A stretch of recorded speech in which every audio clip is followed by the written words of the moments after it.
Behind the familiar facade of the White House, something just happened. It wasn't a public announcement, it wasn't a new law, but it quietly set in motion a $400 million project that was supposed to be completely dead in the water. This is the story of how.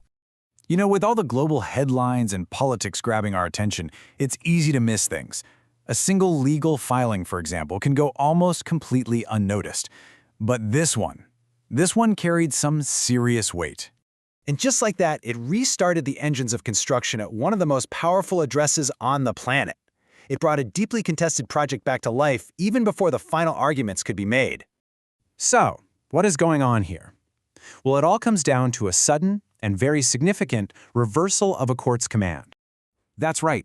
A massive project that was legally halted is now back in full swing. You can hear the sounds of heavy machinery on the White House grounds again.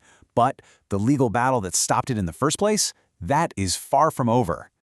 So how is this even possible? Well, it's because of a powerful legal tool, an appeals court order. Now you got to understand this isn't a final verdict. Think of it more like a temporary override. It's a directive that puts a lower court's decision on pause, opening up this critical window for construction to continue while the project's ultimate fate still hangs in the balance. And this brings us right to the heart of the story, a direct conflict between two different levels of our judicial system, playing out over the future of the White House itself. So here's the legal tug-of-war, laid out plain and simple. One court looked at the arguments and said, stop all work. But then a higher appeals court stepped in and gave a provisional green light. This clash, well, it brings up a huge question. Who really gets the final say when the courts themselves don't agree? The call to move forward came from a panel of 3 judges on an appeals court. Now, they're not ruling on the lawsuit itself, not yet. They're only deciding on one very narrow question: should construction be allowed to continue while that lawsuit plays out? And their decision directly overrides what the lower court had already judged. And this right here is the crucial detail. The appeals court basically just opened the door. It didn't end the fight.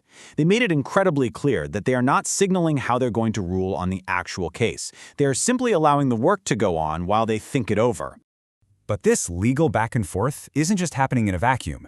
It's all centered on a project with a truly staggering price tag and immense symbolic weight. $400 million. That's the taxpayer-funded cost of the project at the center of this whole dispute. And what exactly is this massive expense for? Well, according to the source material, it's for a new ballroom. A project of this scale, it inevitably kicks off a conversation about national priorities and what a space like that even represents at the heart of American democracy. Now, the context here is absolutely critical. This thing is being built on the historic grounds where the East Wing used to stand.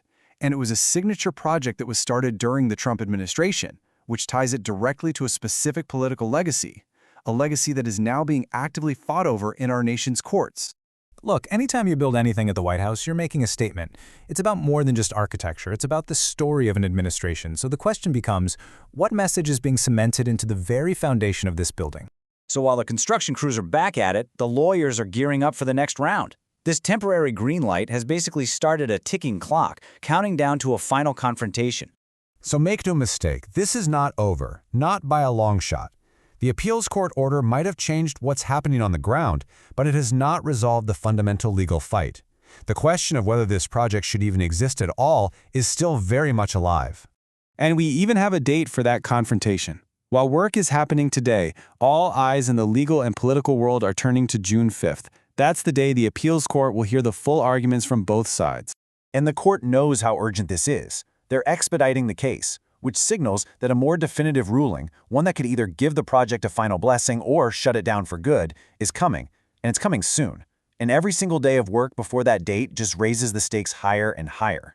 So as this structure rises, under a temporary legal shield, it leaves us with one final question. Is this simply a new room being added to a historic home? Or is it a $400 million statement of power? A permanent fixture of a political legacy being physically cemented in place before the law has even had its final say?